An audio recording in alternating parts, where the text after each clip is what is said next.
So which one should we do next? Can we talk about the Gawker? Let's talk about that one because I think in our day and age, that is such an important one to address. Yes. The gawker is the person who, instead of making good professional eye contact, takes what they think is a secret opportunity to look somebody up and down. Hmm. And you might assume that one gender would do this over another, but I'll tell you, it happens on both sides of the gender wheel. And whether you're looking somebody up and down because you don't like their outfit, or you're looking them up and down because you think they look hot, you don't get away with it. Everybody notices. You can't take that quick look and think that somebody isn't going to see it. And unfortunately, what that does is it immediately changes the tone of the conversation away from a professional conversation and into a more social conversation. It also doesn't present you, if you're the person doing the gawking, as professional. It makes you look shallow. It makes you look inappropriate. And Dr. Joe, you're so right. In the day of the Me Too movement, you just can't do that. I mean, you shouldn't do it regardless of that, but it makes it even worse because people's collective awareness around this type of behavior in the workplace has been raised.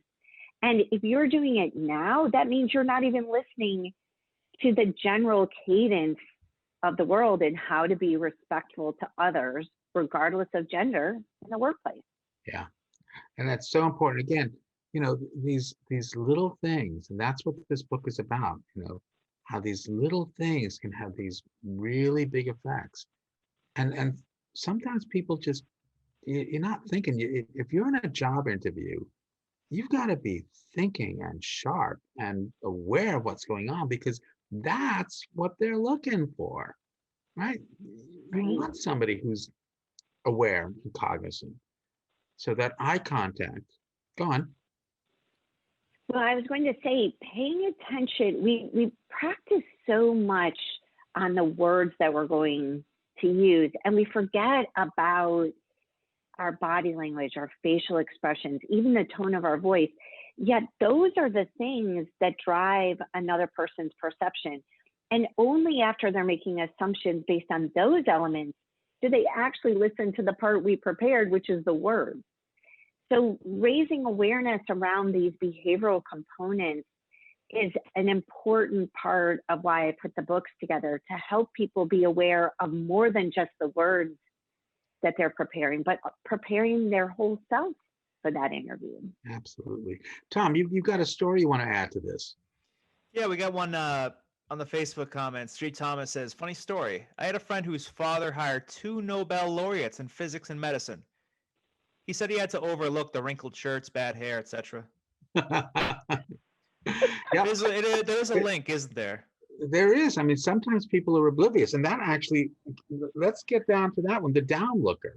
Can we talk about that one? Because maybe that fits with some of that.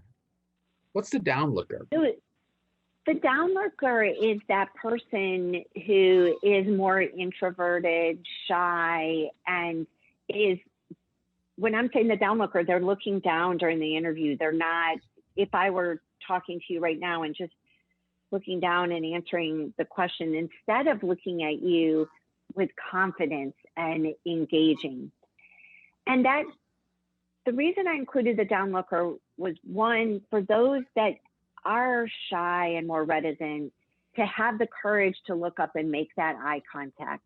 It's hard when you're an introverted personality or you're nervous, but taking that extra conscious step to look somebody in the eye makes a huge difference in how you're perceived. Yeah. But from the side of the interviewer, if that person, like the Nobel laureate, if they've got some of these issues like wrinkledy clothes and they're not making eye contact, but they're phenomenal for the role, it's okay to overlook these things. The reason that I want to point it out to people is the downlooker probably doesn't even realize that they're doing it. And so when you start thinking, oh, I need to look someone in the eye, it's a simple thing to prompt yourself to do and makes all the difference in how somebody perceives you.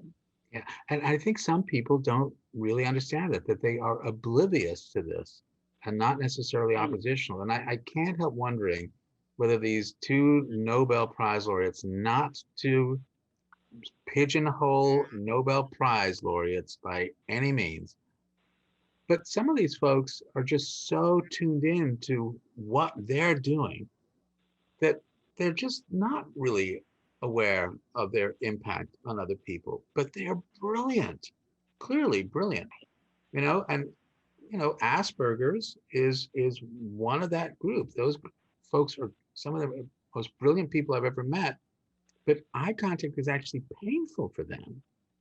It hurts.